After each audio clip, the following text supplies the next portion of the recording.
We live in a world increasingly reliant on technology. From smartphones to smart homes, our lives are becoming more and more intertwined with the digital realm. But this reliance comes at a cost: our privacy. As technology advances, so too does the potential for its misuse. Our personal information, once confined to filing cabinets, is now scattered across vast digital networks. This data, from our online purchases to our physical locations, is a goldmine for corporations and governments alike. The question is, at what cost to our privacy? This isn't some dystopian future we're talking about, it's happening right now. We're being tracked, analyzed, and categorized, often without our knowledge or consent. Our faces are scanned in public spaces. Our online activities are monitored and monetized. Our personal data is bought and sold like a commodity. This isn't just about targeted advertising anymore, folks. This is about the erosion of a fundamental human right, the right to privacy. We need to wake up and realize that we're in the middle of a tug of war. On one side, we have the convenience and connectivity that technology offers. On the other side, we have the very real threat to our privacy and autonomy. And let's be clear, this isn't about having something to hide. It's about having the right to choose what we share and with whom. It's about maintaining control over our own lives in an increasingly digital world. Remember the good old days when the government spying on its citizens was just the stuff of conspiracy theories? Pepperidge Farm remembers. Fast forward to today and it's practically a reality show. From facial recognition cameras to internet surveillance programs, the tools of surveillance are becoming increasingly sophisticated and pervasive. Governments argue that these measures are necessary to keep us safe from terrorism and crime. But at what cost? When does security trump liberty? Take facial recognition technology, for example. It's being used by law enforcement agencies around the world, often without adequate oversight or regulation. This technology has the potential to be incredibly invasive, allowing for the tracking of individuals' movements in real time.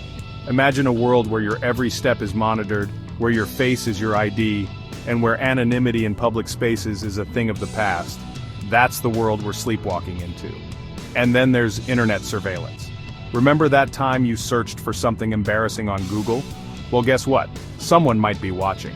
Governments have access to vast troves of data about our online activities, thanks to programs with names like PRISM and X-Keyscore. They argue that these programs are essential for national security, but critics warn of a chilling effect on free speech and dissent. After all, who wants to express unpopular opinions when Big Brother is always listening? The erosion of privacy in the digital age is a slippery slope. We need to be vigilant in defending this fundamental right, or we risk sliding into a surveillance state where our every move is tracked, analyzed, and controlled. Because let's face it, once these technologies are in place, they're not going away anytime soon.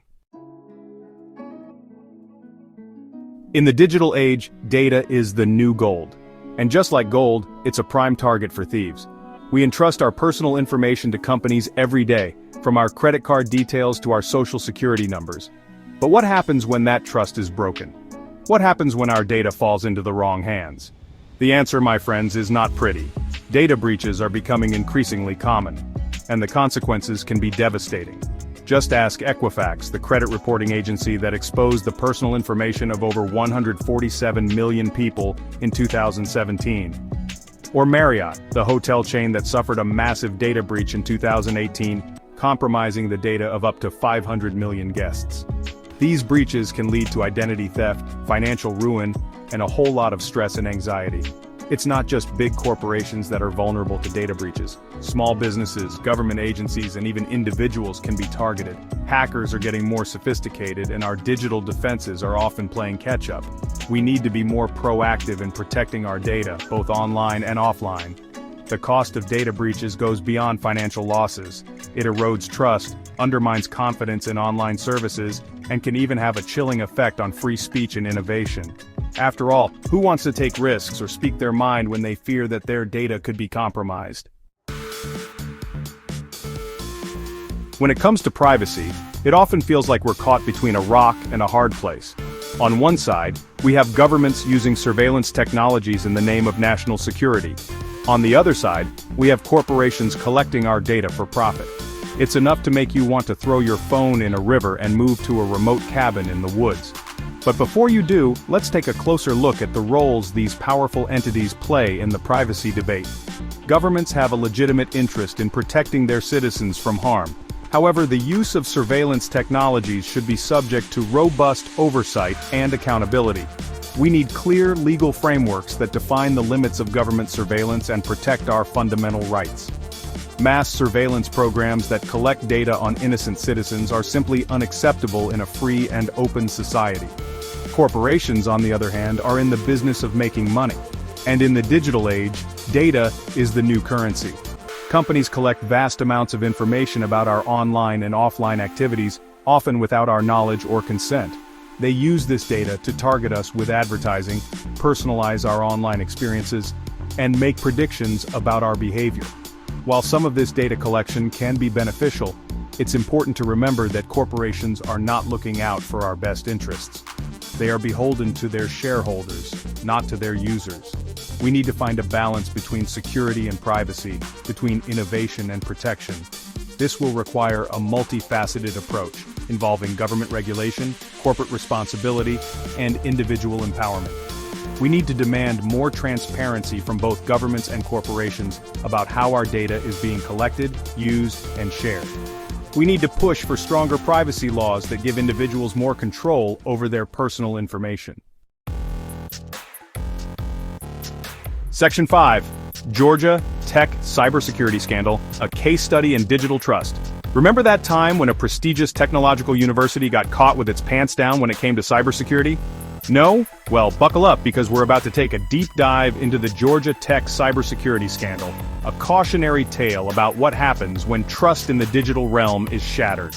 In 2024, the U.S. Department of Justice came knocking on Georgia Tech's door, armed with allegations of serious cybersecurity violations. The lawsuit claimed that the university, a recipient of hefty Department of Defense research grants, had failed to implement basic cybersecurity measures. We're talking about things like not bothering with a proper system security plan and turning a blind eye to the need for antivirus software. Essentially, they treated cybersecurity like it was an optional extra like heated seats in a car. Whistleblowers from within Georgia Tech blew the lid on this whole sorry saga, alleging that the university had even submitted a falsified cybersecurity assessment score to the DoD. It was like trying to pass off a beat-up old clunker as a brand new sports car. Unsurprisingly, the DoD wasn't impressed. Georgia Tech, of course, denied any wrongdoing, claiming that no confidential information had been compromised. They argued that the government itself had stated the research didn't require Fort Knox levels of cybersecurity, but the damage was done. The scandal shook the public's trust in the university, raising serious questions about its commitment to data security. This case highlights the importance of cybersecurity in an increasingly interconnected world. It's a stark reminder that even institutions we consider to be bastions of technological prowess can fall victim to cyber threats. And it underscores the need for greater accountability and transparency when it comes to data security, especially when public funds and national security are at stake. Section 6. Ordinary people, extraordinary risks. How privacy violations affect us all. You might be thinking, John, this is all very scary, but I'm just an ordinary person. I'm not a government official or a CEO. Why should I care about privacy? Well, my friend, that's precisely why you should care. Because in the digital age, privacy violations don't discriminate. They affect us all, from the tech-savvy millennial to your grandma who's still trying to figure out how to use emojis. Think about it. Every time you use a credit card, browse the internet, or even walk down a street with CCTV cameras, you're generating data. This data can be used to track your movements, predict your behavior, and even influence your decisions. It can be used to target you with personalized advertising, manipulate you with political propaganda, or even discriminate against you based on your online profile. Take the example of social media. We share our thoughts, feelings, and experiences on these platforms, often without giving much thought to the digital footprint we're leaving behind. But this data is a goldmine for advertisers, who use it to create detailed profiles of our interests, preferences, and even our deepest fears. They then use this information to target us with laser-like precision, bombarding us with ads for products we didn't know we needed, services we didn't know existed, and political candidates who promised to solve problems we didn't even know we had. And then there's the issue of identity theft. With data breaches becoming increasingly common, our personal information is more vulnerable than ever. Criminals can use stolen data to open credit cards in your name, drain your bank accounts, and even commit crimes using your identity. The consequences can be devastating, both financially and emotionally. Section 7. The stakes are high. Why privacy matters in the digital world. Okay, so we've established that privacy violations are bad, but why should we care? What's at stake here? Well, folks, the stakes are higher than you might think. We're not just talking about the inconvenience of getting spammed with targeted advertising or the annoyance of having our online activity tracked. We're talking about fundamental human rights, the very foundations of a free and open society. We're talking about freedom of expression, freedom of association, and the right to live our lives free from undue surveillance and intrusion. In a world where our every move is tracked, analyzed, and categorized, it becomes increasingly difficult to express dissent, to challenge the status quo, or to simply be ourselves without fear of reprisal. When we know we're being watched, we self-censor. We avoid certain topics. We shy away from expressing unpopular opinions. And that, my friends, is a recipe for a society where conformity reigns supreme and innovation withers on the vine. But it's not just about individual freedom.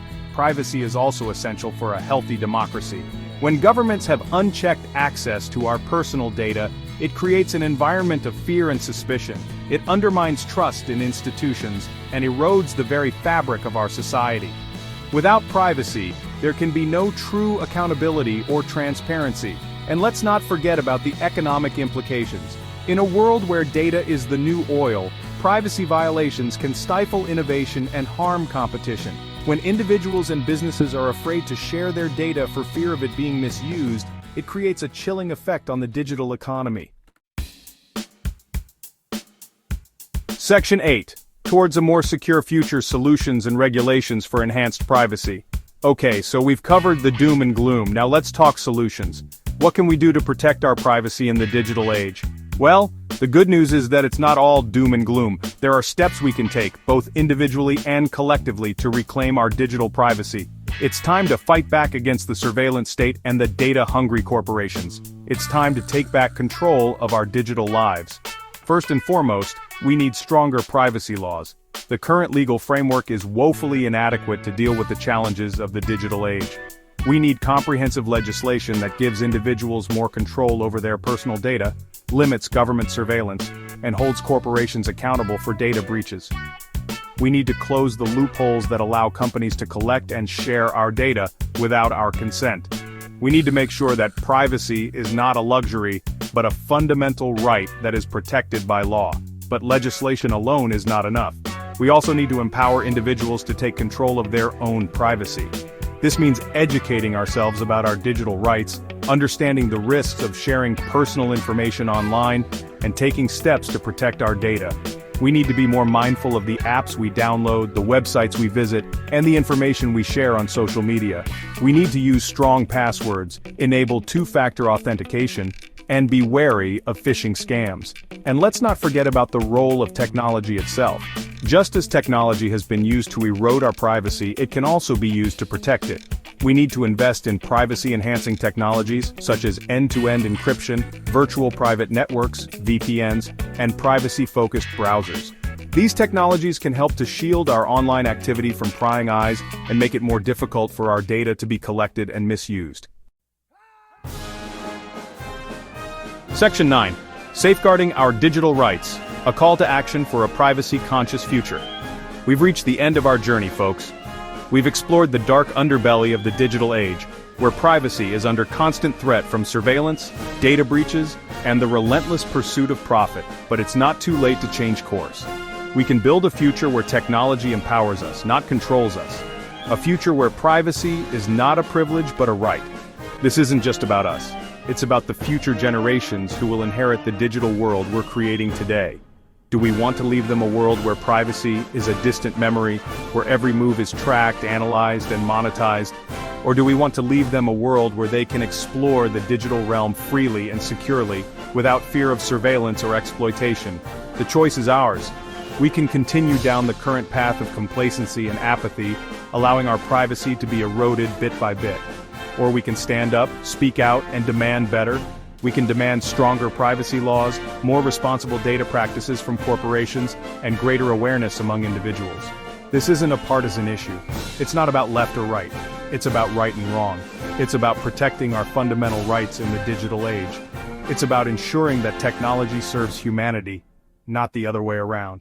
So let's get to work, folks. Let's build that privacy-conscious future, one bite at a time.